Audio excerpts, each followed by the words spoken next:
Hello guys. मेरा नाम धनंजय शशान है। मेरा गोल है यूपीएससी 2027। मेरा ऑप्शनल है एंथ्रोपोलॉजी एंड राइट नाउ ये जो नया साइकिल शुरू हो रहा है इसके अंदर स्टार्टिंग में मेरे को लगता है कि सबसे पहले मेरे को अपना एंथ्रोपोलॉजी एथिक्स एंड ऐसे की प्रैक्टिस कर लेनी चाहिए। So let's get into it in the second lecture of this series. अब हम लोग इस यहाँ पर रिलेशनशिप विद अदर डिसिप्लिन मतलब एंथ्रोपोलॉजी का रिलेशन क्या है दूसरे डिसिप्लिन के साथ। अब जैसे एंथ्रोपोलॉजी के अंदर फिजिकल एंथ्रोपोलॉजी है, उसके अंदर पूरी बायोलॉजी आ जाती है। तो अब एक ओवरलैप हुआ ना बायोलॉजी और एंथ्रोपोलॉजी के बीच में। सोशो कल्चरल एंथ्रोपोलॉजी में सोसाइटी के बारे में नॉलेज आ जाती है आपको, पॉलिटी के बारे में आपको नॉलेज आपकी काम आती है, हिस्ट्री हिस्ट्री की नॉलेज आपको काम आती है कि आप ट्राइब्स की हिस्ट्री पढ़ते हो उसके अंदर। तो अब इन सारे सब्जेक्ट्स के ऊपर सोशो कल्चर के साथ ओवरलैप हो गया। सोशो कल्चर के अंदर आप फैमिली का कॉन्सेप्ट, एक इंसान होना क्या होता है ना? एक इंसान की नीड्स क्या होती हैं, ये सभी पढ़ते हैं। तो फिलॉसफी के साथ भी इसका ओवरलैप हो गया। तो जैसे कई सारे डिसिप्लिन जैसे सोशल साइंस हो गए, बिहेवियरल साइंस हो गए, बिहेवियरल साइंस मतलब साइकोलॉजी, राइट? लाइफ साइंसेस हो गए, मेडिकल साइंस हो गया, अर्थ साइंसेस हो गए, ह्यूमैनिटीज हो गए, इन सबके साथ इसका ओवरलैप होता है। अब जैसे आर्कियोलॉजी है, अब आर्कियोलॉजी के अंदर हमको कोई बोन मिला है, तो हम लोग उस बोन का एज कैसे निकालेंगे? तो दो तीन तरीके होते हैं निकालने के। एक है अपना कार्बन डेटिंग कि भाई आप देखो कि भाई C14 कार्बन जो है वो उस बोन के अंदर किस मात्रा में प्रेजेंट है, और उससे आप निकालते हो कि भाई इस बोर्ड की एज क्या है डिपेंडिंग ऑन कि कितना डिके हो चुका है C14। फिर या फिर आपने क्या या दूसरा काम क्या होता है, या फिर तो स्ट्रैटियोग्राफी करते हैं। स्ट्रैटियोग्राफी क्या होता है? जो डिफरेंट डिफरेंट लेयर्स जो बन जाते हैं सेडिमेंट्स के, उनकी स्टडी करना अक्रॉस टाइम। तो उसमें हम लोग ऐसे स्ट्रेट खुदाई करते हैं और लेयर लेयर को एकदम बहुत अच्छे से प्रिजर्व करते हैं, और कोई भी अगर आर्टिफैक्ट मिलता है तो उसको टाइम लाइन की बेसिस पे उसको हम लोग अरेंज करते हैं डिपेंडिंग ऑन की स्ट्रैटियोग्राफी के अंदर हमको किस लेयर के अंदर वो चीज भी है। तो लाइक अगर तो हम लोग बोन की एज उससे पता कर सकते हैं कि भाई वो कितने सेडिमेंट के नीचे नीचे दबा हुआ था, उसके आसपास क्या चीजें थी, राइट? हम लोग को स्ट्रेटियोग्राफी से उस जमाने के उस समय के एनवायरनमेंट के बारे में पता चलता है। जैसे कि जैसे जैसे कि जो मीटियोर ब्लास्ट हुआ था, जिससे सारे के सारे डायनासोर एक्सटिंक्ट हो चुके थे। तो वो मीटियोर ब्लास्ट कहाँ हुआ था?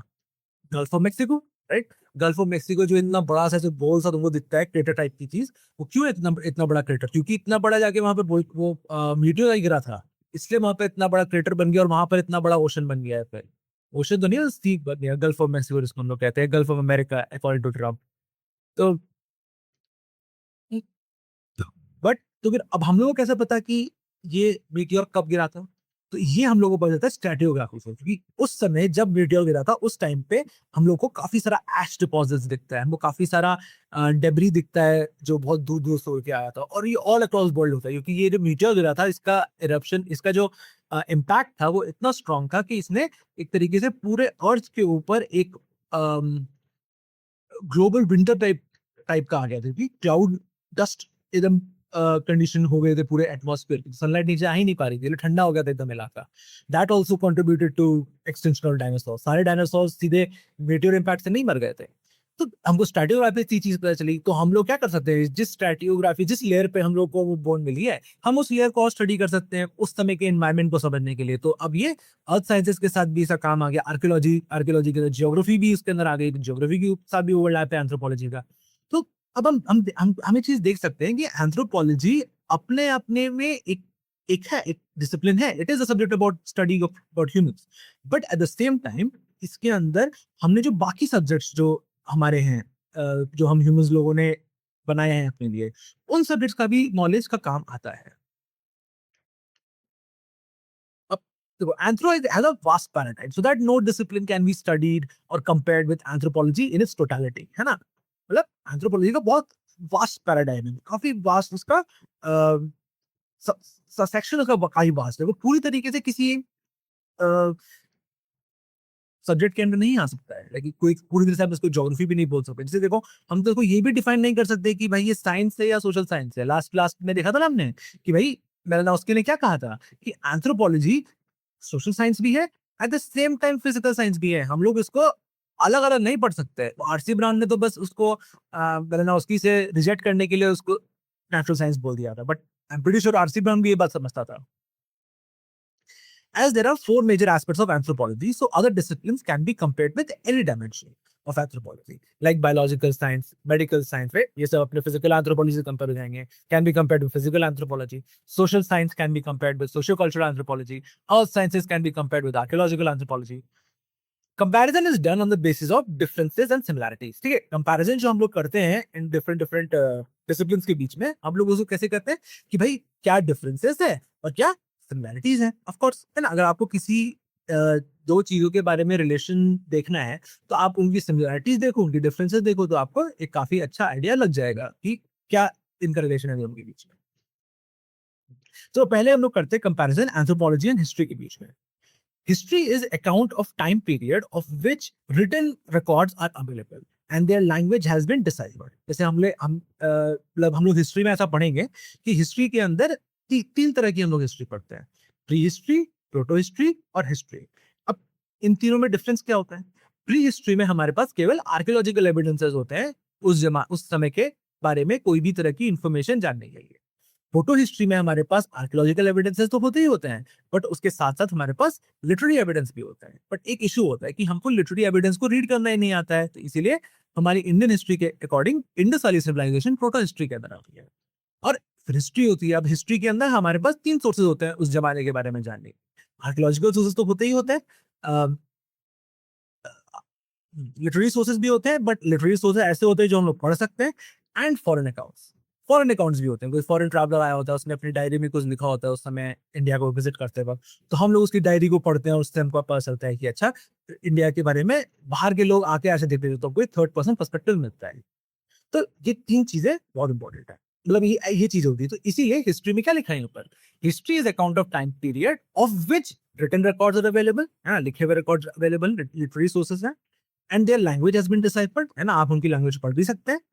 Initially history was history of kings. ठीक है, मतलब पहले जब हम लोग हिस्ट्री लिखते थे, और इवन नाउ, है ना, अभी भी हम लोग अगर अगर हमने हिस्ट्री पढ़ी है, अगर आप यूपीएससी के एस्पिरेंट है तो शायद आपने हिस्ट्री पढ़ी ही होगी, तो आपको पता चलेगा history is mostly just records of king, कि भाई इसके बाद कौन आया, किसका बच्चा कौन था, इसका भतीजा कौन था, कौन इसके बाद नया राजा बना और राजा ने कौन से युद्ध लड़े, है ना. Like that is mostly what history is.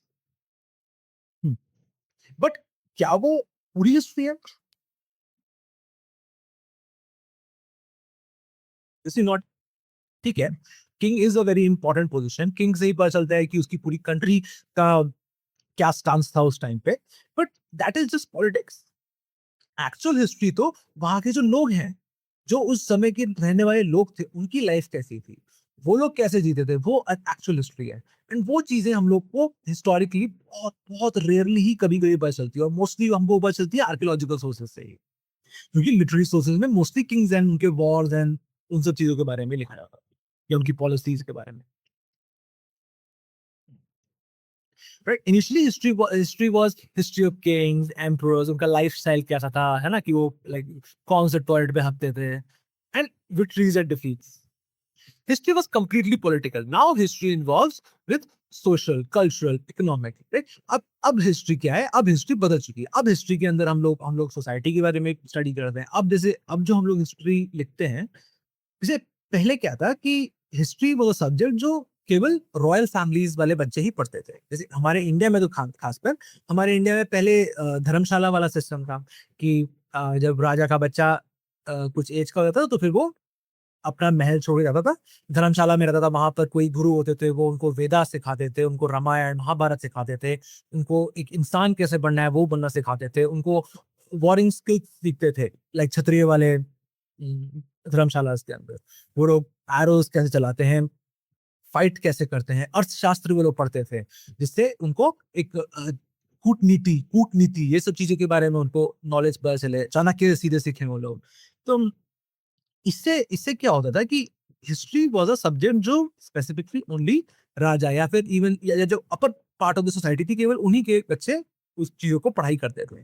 तो इसीलिए हिस्ट्री लिखी भी उन्हीं के लिए जाती थी कि राजा कौन थे, क्या युद्ध हुआ, वही उनका काम वही था बड़े होने के बाद.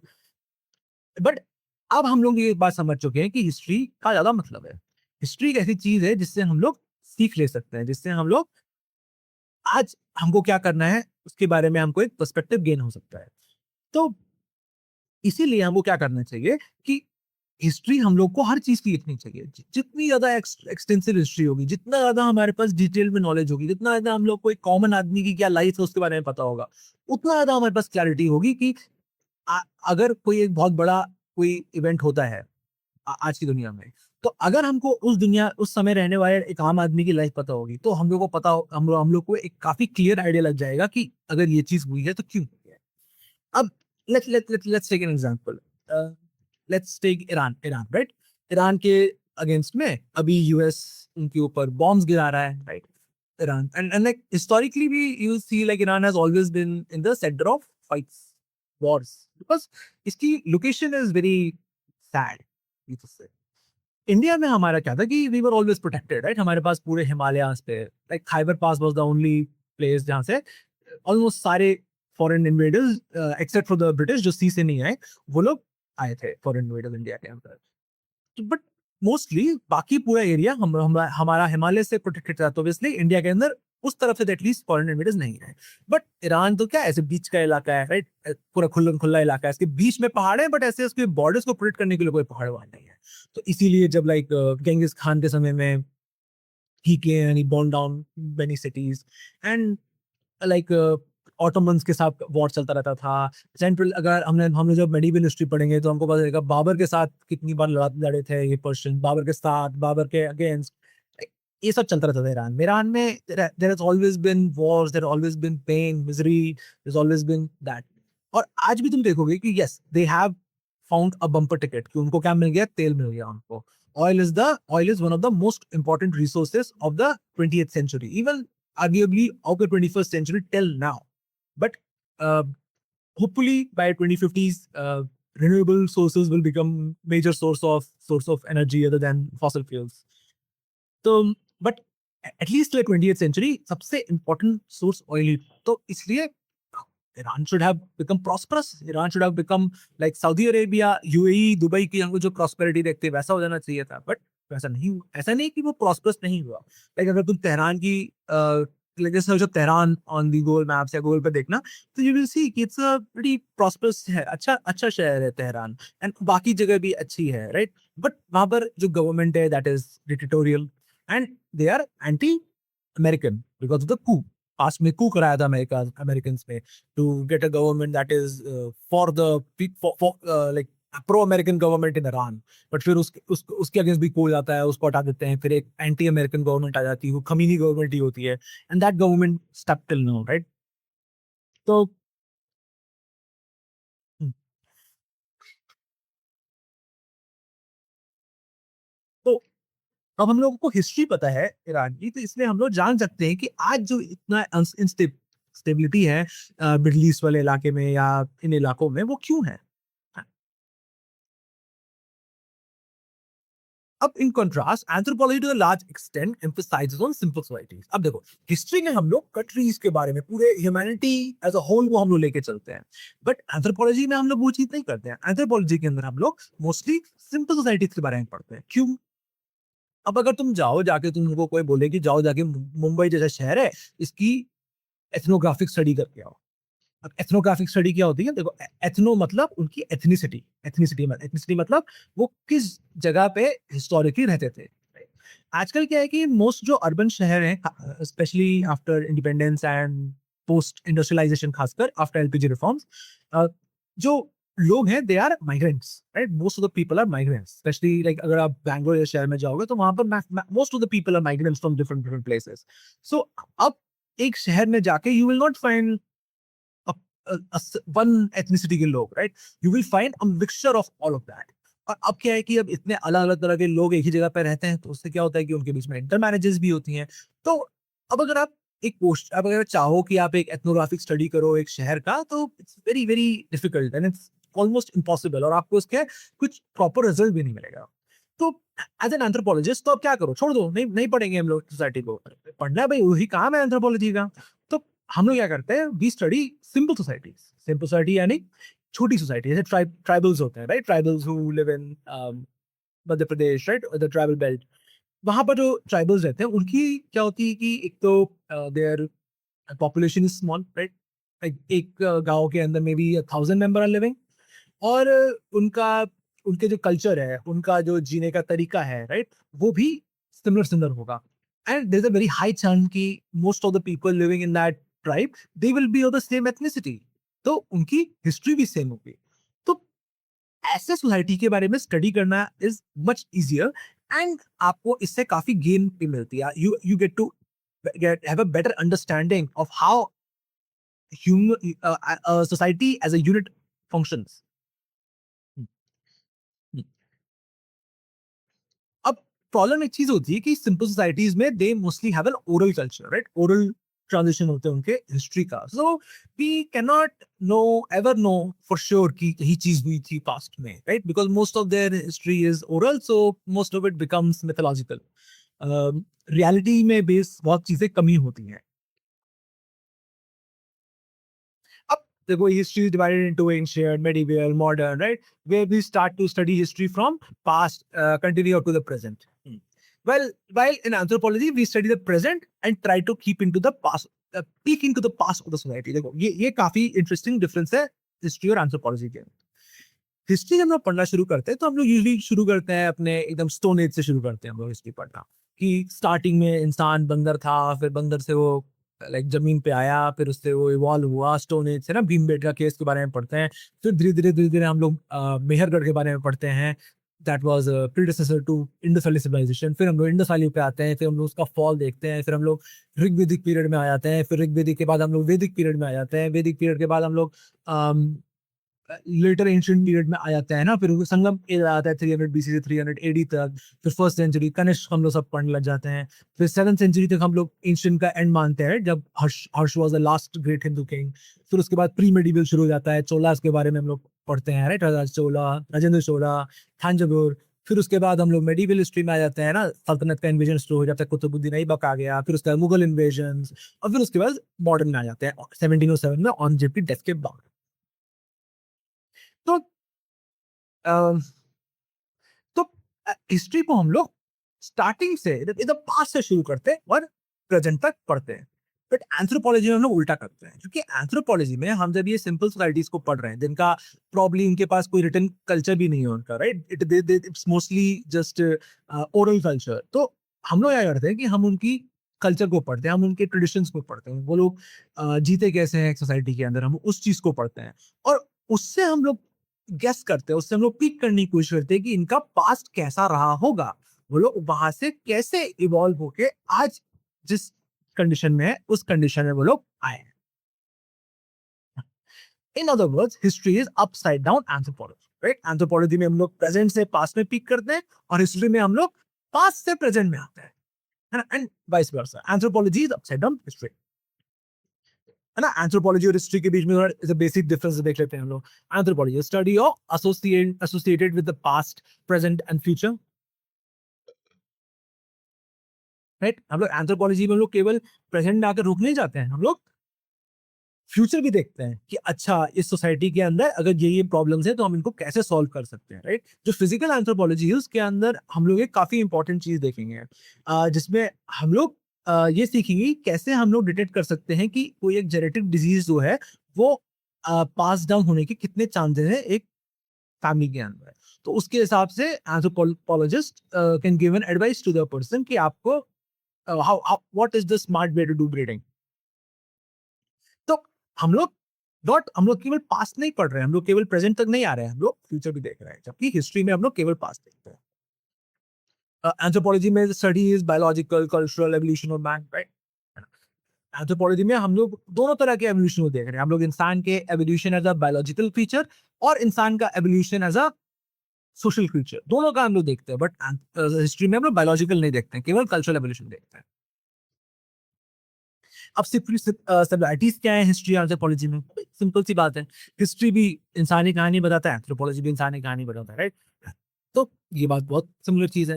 Anthropology and history both try to understand primitive nature of human societies, है ना? दोनों ट्राई करते हैं, लाइक हम लोग हिस्ट्री से भी बताने की कोशिश करते हैं कि भाई प्री हिस्ट्री में लोग कैसे रहते होंगे, और एंथ्रोपोलॉजी में हम लोग वही चीज करते हैं, बट थोड़ा साइंटिफिक वे से। Anthropology and history both work on facts, and initially they both use secondary sources, right? Anthropology history दोनों facts पे काम करते हो, दोनों secondary sources। और जैसे हिस्ट्री में तो क्या है कि हम लोग पास में जाके तो देख नहीं सकते कि उस समय क्या हुआ था, तो हम लोग को उस समय कोई पर्सन, उस समय कंटेम्प्रेरी का कुछ लिखा हुआ या उस समय कुछ हुआ था उसके बारे में जो नॉलेज है, उससे हम लोग गेस करते हैं कि उस समय क्या हुआ होगा। एंथ्रोपोलॉजी के अंदर भी इनिशियली हम लोग सेकेंडरी सोर्सेस से यूज करते थे। जैसे हम लोग जब पढ़ेंगे ईबी टेलर के बारे में, हम लोग जब पढ़ेंगे लुइस हेनरी मॉर्गन के बारे में, तो हम लोग पढ़ेंगे कि वो लोग एक्चुअली खुद जाके उन लोगों ने तो बहुत चंद और बहुत स्पेसिफिक सोसाइटीज के बारे में स्टडी किया था। बाकी सोसाइटीज के बारे में उन्होंने लाइक ट्रैवलर्स अकाउंट, उस समय that was the peak of colonialism, तो मोस्ट जो ब्रिटिशर्स थे वही गवर्नर्स बने हुए थे अलग अलग जगह पे वर्ल्ड के, तो उनके अकाउंट्स किसी के बारे में, तो इन थर्ड पार्टी अकाउंट से उनकी इंफॉर्मेशन ने उन्होंने उससे उन्होंने छेड़ ली। ये ईबी टेलर और ये अर्ली अर्ली एंथ्रोपोलॉजिस्ट को हम लोग कहते हैं। इसीलिए हम लोग इनको आर्म चेयर एंथ्रोपोलॉजी भी कहते हैं कि भाई इन लोगों ने कोई काम हम चीज की स्टडी नहीं की, इन लोगों ने घर पे बैठे बैठे किताब पढ़ते पढ़ते आर्म चेयर पे अपनी थ्योरी दे दी, इसलिए इनको आर्म चेयर एंथ्रोपोलॉजिस्ट बोलते हैं। तो इनिशियली दोनों सेकेंडरी सोर्सेज भी यूज करते हैं। हिस्ट्री में तो हमारे पास कोई और चॉइस ही नहीं है, बट एंथ्रोपोलॉजी में you have a choice. You have a choice, you can go there, या अपनी खुद की आप टीम्स भेज सकते हो जो वहां पर एंथ्रोपोलॉजिकल स्टडी आपके हिसाब से करके लेके आएंगे। बट एंथ्रोपोलॉजी में हमने चेंज कर दिया, नाउ हम लोग फोकस करते हैं कि जाके वहां पर स्टडी करें, रहे उन लोगों के साथ। Now both subjects have change their approach to field work tradition. Right right, anthropology पहले हिस्ट्री में हम लोग केवल लिटरेरी सोर्सेज देखते थे, बट हम लोग आर्कियोलॉजिकल सोर्सेज देखते हैं, तो उससे हिस्ट्री भी अब एक प्राइमरी सोर्स आ गया हिस्ट्री का भी है ना? No study present and past events. Comparison in anthropology and sociology, हम लोग अब एंथ्रोपोलॉजी एंड सोशियोलॉजी में कंपैरिजन करते हैं। Anthro can be defined as a study of biological as well as socio cultural evolution in variation, है ना? Anthropology को हम लोग क्या मान सकते हैं? स्टडी ऑफ बायोलॉजिकल, है ना? एक बायोलॉजी, इंसान की बायोलॉजिकल स्टडी को हम लोग डिफाइन कर सकते हैं एंथ्रोपोलॉजी की तरह, या सोशियो कल्चरल एवोल्यूशन को स्टडी करने को, उसको हम लोग एंथ्रोपोलॉजी में कर सकते हैं ना, उसकी वेरिएशन को। अब सोशियोलॉजी क्या करता है? Sociology studies about society and human behaviour in different groups, in different group. Sociology में it's mostly about society only, उसके अंदर हम लोग बायोलॉजिकल चीज नहीं आती है, बट एंथ्रोपोलॉजी में बायोलॉजिकली पढ़ते हैं, तो ये एक मेजर डिफरेंस सोशियोलॉजी और एंथ्रोपोलॉजी में। और सोशियोलॉजी में क्या है कि सोशियोलॉजी में हम लोग ओवरऑल सोसाइटी, जैसे कि मुंबई की स्टडी अगर करने को बोलूं तो मैं एंथ्रोपोलॉजिस्ट को नहीं बोलूंगा, मैं उसको क्या किसको बोलूंगा? मैं एक सोशियोलॉजिस्ट को बोलूंगा कि तुम स्टडी करो। सोशियोलॉजिस्ट स्टडी करते हैं बड़े सोसाइटीज की, एंथ्रोपोलॉजिस्ट में क्या करते हैं? छोटी सोसाइटीज की स्टडी करते हैं। Sociologist study about society and human behaviour in different groups, है ना? तो ये सोसाइटी सोशियोलॉजी का बेसिक है कि भाई हम पढ़ते हैं सोसाइटी और ह्यूमन बिहेवियर अलग अलग ग्रुप्स के अंदर। अब दो डिफरेंट मेजर डिफरेंसेस है with respect to major dimension, ठीक है? Subject matter and field work tradition. Anthropologist अब क्या है? Anthropology has change from armchair anthropology, अब वो आर्मचेयर एंथ्रोपोलॉजिस्ट नहीं है, अब field work tradition has become a key to good anthropological research. तो फील्ड वर्क ट्रेडिशन बदल चुका है, राइट? ये बट सोशियोलॉजी में अभी भी मोस्टली सेकेंडरी सोर्सेज ही यूज किया जाता है, ठीक है? सोशियोलॉजिस्ट भी वही सेम प्रॉब्लम से आते हैं कि भाई इतनी बड़ी इतना बड़ा शहर है, इतने डिफरेंट एथनिसिटी के लोग रहते हैं, कैसे स्टडी करोगे वहां पर आप? कितने लोग से बात कर लोगे? और सब्जेक्ट मैटर थोड़ा डिफरेंट है, राइट? सोशियोलॉजी में हम लोग केवल सोसाइटी के बारे में पढ़ते हैं और केवल उनका जो सोशल साइड है उसके बारे में ज्यादा पढ़ते हैं, जबकि एंथ्रोपोलॉजी में हम लोग सोशल साइड तो पढ़ते ही पढ़ते हैं, साथ में बायोलॉजिकल साइड ही पढ़ते हैं उसका। Traditionally, sociologists studied rural and urban communities, while anthropologists were restricted to study the tribals and simpler societies, right? Sociologists सीधे ही रूरल या अर्बन कम्युनिटीज को पढ़ते हैं, बट जबकि एंथ्रोपोलॉजिस्ट हम लोग के वे limited to only study tribal and simple society, छोटी societies. Anthropologists also studied biological aspect of human in integration of cultural evolution, right? हम एंथ्रोपोलॉजी में हम लोग ये भी स्टडी करते हैं कि बायोलॉजिकल एस्पेक्ट जो ह्यूमन का है उनकी कल्चरल एवोल्यूशन से, जैसे कि भाई अब हम लोग देखते हैं कि जब लोग पहाड़ के ऊपर रहते हैं, वो लोग क्या करते हैं?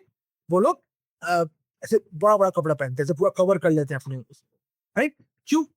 क्योंकि वहाँ पर एक तो पहाड़ के ऊपर है, तो आप लाइक सन के रिलेटिवली क्लोज़र हो, तो सन की ज़्यादा हीट वहाँ पहुँचती है, डायरेक्ट सन काफ़ी तेज़ आता है वहाँ पर, तो आपको अपनी स्किन को प्रोटेक्ट करने के लिए ऐसे बड़े-बड़े कपड़े पहनने पड़ते हैं।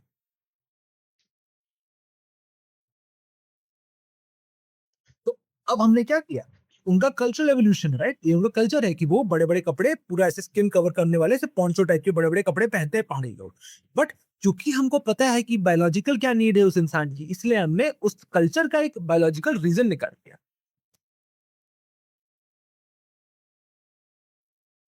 है ना? Has nothing to do with biology, but जब अगर हम लोग सोशियोलॉजी के बारे में पढ़ेंगे, तो हम लोग बस ये पढ़ेंगे कि वो पूरा पोंचो पहनते हैं। उसमें हम लोग ये देखेंगे नहीं कि उसका बायोलॉजी से क्या लेना-देना है उस चीज़ का। अब सोशियोलॉजी जो है वो मोस्टली कन्फाइंड है टू द सेकेंडरी सोर्सेज, है ना? सोशियोलॉजी मोस्टली सेकेंडरी सोर्स है, वो किसी और की लिखी हुई चीज को ही वो लोग पढ़ते हैं। Whereas anthropology use fieldwork techniques in this study, है ना? Anthropology field work technique use करते हैं, है ना? वो लोग फील्ड पे जाते हैं, आके रहते हैं उन जो ट्राइबल्स के साथ, उनकी सोसाइटी के अंदर रहते हैं, उनके साथ रहते हैं, ताकि वो सीख पाएं कि ये लोग ऐसा करते हैं तो क्यों करते हैं, कब करते हैं, क्या उनका कल्चर प्रॉपर है। Anthropological studies simple societies with reference of history. Anthropologist study क्या करते हैं, सिंपल सोसाइटीज को विद रेफरेंस ऑफ हिस्ट्री, है ना? हिस्ट्री के बारे में नॉलेज होती है, उसके नॉलेज के साथ वो सिंपल सोसाइटी की स्टडी करते हैं, तो उससे वो लोग कंपेयर करने की कोशिश करते हैं कि अच्छा अगर इसमें यहाँ पर ये चीज होती है तो ऐसा वहां का क्या होता है। Sociology study main society. अब सिमिलैरिटीज क्या है दोनों के बीच में? Both discipline study about society social and cultural aspect of different societies, right? Similarity यही है दोनों के बीच में कि भाई दोनों स्टडी करते हैं social and cultural aspect of different societies. Initially school of both subjects were same, है ना? पहले क्या थे, दोनों स्कूल ऑफ सब्जेक्ट सेम था दोनों का, दोनों फिलॉसफी के अंदर आते थे। Robert Redfield, GS Ghurye, RC brown etcetera. In present time both subjects were both subjects use fieldwork technology, fieldwork method to study society. अब बिहेवियरल साइंस एंड एंथ्रोपोलॉजी में क्या कंपैरिजन है? In psychology, study of psychology is based on particular quality like age group. चलो अभी के लिए इतना ही रखते हैं।